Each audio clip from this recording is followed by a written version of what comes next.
Will you end up in jail? Hello, this is Reinhard von Hennigs.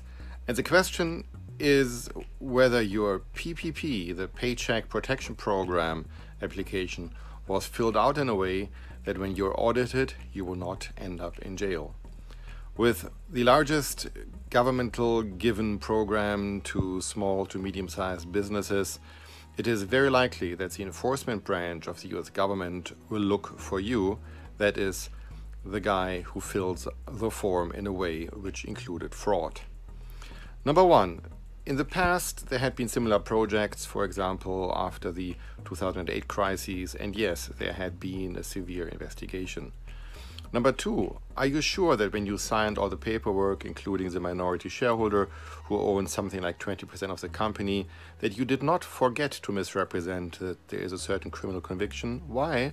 Because you may not know that your 20% minority shareholder has such a criminal conviction.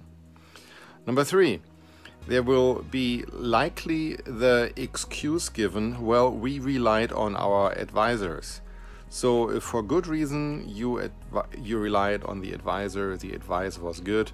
However, the given legal situation with the law being changed a couple of times per week, even twice a day, is not too uncommon.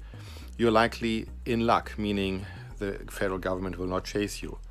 But if you did a wrong declaration with full intent of declaring something wrong, they will get you. For example, employee versus contractor. If you just employ a little under the right number and you have a lot of 1099s, maybe you should have misqualified them, and misqualification at that time will hurt you. Also assume that there is no self-dealing allowed. So if they are correlated entities, there is a problem by itself.